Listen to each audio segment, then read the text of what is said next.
Who are you going to call? Ghostbusters. No, that's what we're talking about today. Welcome to the Utah Real Estate Show podcast, the show where two agents and a lender help buyers, sellers, and real estate professionals to understand the ins and outs of real estate. Hello and welcome to the Utah Real Estate Show. My name's Tyler Kazare. I'm a Utah real estate agent. Jason Christiansen, mortgage lender. Eric Wist, Utah real estate agent. In this episode, we're going to be talking about disclosure of agency. This is in the contract. It is Section 5 of the Utah Real Estate Purchase Contract, also known as the REPC. Yep. So all this really says is this is who is representing who and what brokerage they're associated with. So what is a brokerage then? Yeah, I was going to say, let's define some of those terms. So a brokerage, well, let's say first an agent, okay? I say every time at the beginning of the show that I am a Utah real estate agent. Mm-hmm. Right. And I work for a broker. Because you're actually not licensed on your own to buy and sell houses. No, I am not. The Most broker. people think that I am, but I'm not. It's the broker who can buy and sell real estate. I am an agent of the broker, and I also represent my clients with the broker. So the broker is actually on the hook. If I make a mistake, it's the broker who is ultimately not going to be very happy with me. And I don't want to do that to my broker, right? So there's also a thing, because there's limited agency, where if there is a relationship between the agents on the buyers and sellers side, they may not be able to share all the information they know. And there's two kind of forms of limited agent. You have if two different agents are within the same brokerage, right? That is a limited agent. So if Tyler and I were both representing a seller and a buyer, we're both under the same brokerage, that is a form of limited agency as well. Right. It is also slightly different than if I was representing the buyer and seller myself. So the same exact agent representing both parties. The problem comes in is like this. So as a seller, I want to get the most I can for my home. Right. And there is a bottom line that I'll take, and there's things that matter that I may or may not want discussed or included.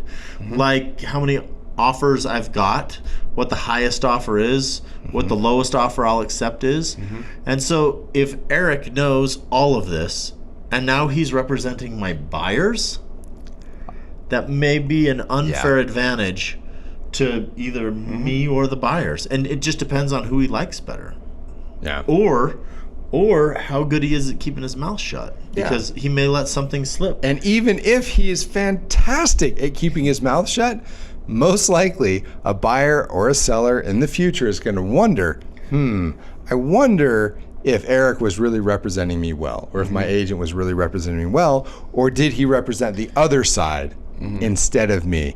And you'll never be able to control that, no matter how good an agent you are at facilitating that transaction. And that's what they call it at that point. You don't actually represent, you facilitate that transaction.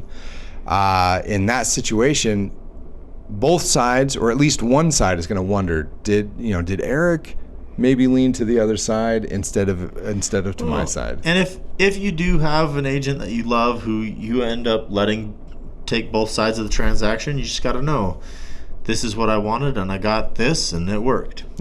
Yeah, and that's what this comes back to, is this is confirmation of both parties know exactly who is representing who. So there's no, well, who's really on the buyer side, who's on the seller side. It's written confirmation in case something goes down. This is who is representing those parties. So we've talked about full agency, me representing the seller, another agent representing the buyer. We've talked about limited agency, where I'm representing the buyer and the seller, or I'm representing the buyer and Eric's representing the seller.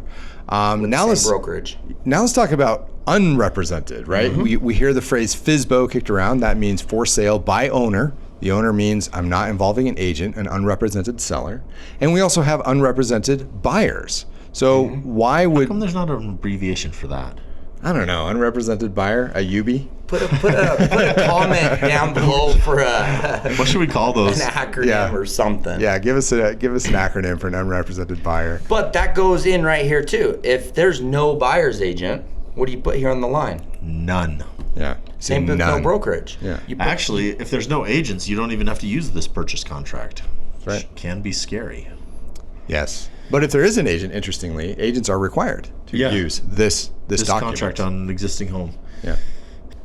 So this is important because most people don't know this, they're not agents, but there can be a code of ethics violation here. Because the seller's agent talks with the seller, and the seller's agent talks to the buyer's agent, but the seller's agent shouldn't talk to the buyer, and vice versa. Yeah. Agents talk to agents. If you're FSBO or You're a UB. and you're dealing directly with an agent. I mean, we've got that story that Tyler told previous when he acted for himself and did it very legally and accurately, but still got taken advantage of by a professional real estate agent. I mean, like, if I was going to play football and I've got a professional football player on the other side, I think I might be like, maybe I'll hire a professional. That would be a good idea. Get mowed down. Yeah. Well, and then the ethics thing comes into play is if that agent goes behind the other agent's back and goes directly to their client and tries to discuss terms or to sweeten the deal or to steal the deal out from underneath, that is also illegal. Yeah. So if you've had that happen to you or if that's happening to you, report it. Yeah, Oh, that's sure. not a good thing. That's bad. Yeah, Let your agent know. Well, and once again, that's why it's disclosed. There's no miscommunication. Well, I didn't know you had an agent. Well, you signed this right here. Right here. Yeah, And here's your license number, and here's your brokerage number, and there's initials. Yep. Yeah. So it's important stuff. So what did we learn today? Well, I'm just going to reiterate my key takeaway is that if you don't have representation, you're probably at a disadvantage. Yeah. So remember that all parties who are representing needs to be put on here, whether you're a FSBO, a buyer, or a seller, or a limited agent, your name goes here. It's important to remember that this is here to establish lines of communication as well. This person talks to this person doesn't talk to that person. It's true that you may not need a professional to get a professional job done, but it sure can help. Like, comment, subscribe, and share it with your friends. If you want to get in touch with us, shoot us a text at 801-228-7687. Make sure you mention the show.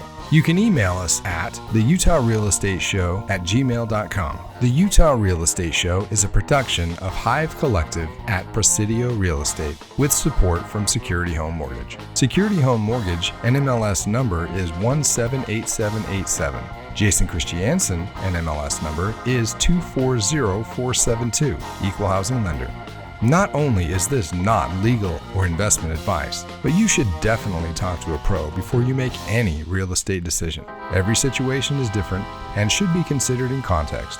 Copyright Jason Christiansen, Eric Wist, and Tyler Kazare. All rights reserved. Go for it.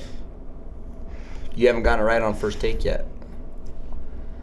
So, this is also, I forgot what I was going to say. Freak! Wow. Man, we made it so well right up until this point. Right up until Jason screwed it up. Secret agent man. Hey, Secret get out of the Asian reflection man. of the... I'm not. Yes, you are. I can totally see that. I know. I'm looking at your screen.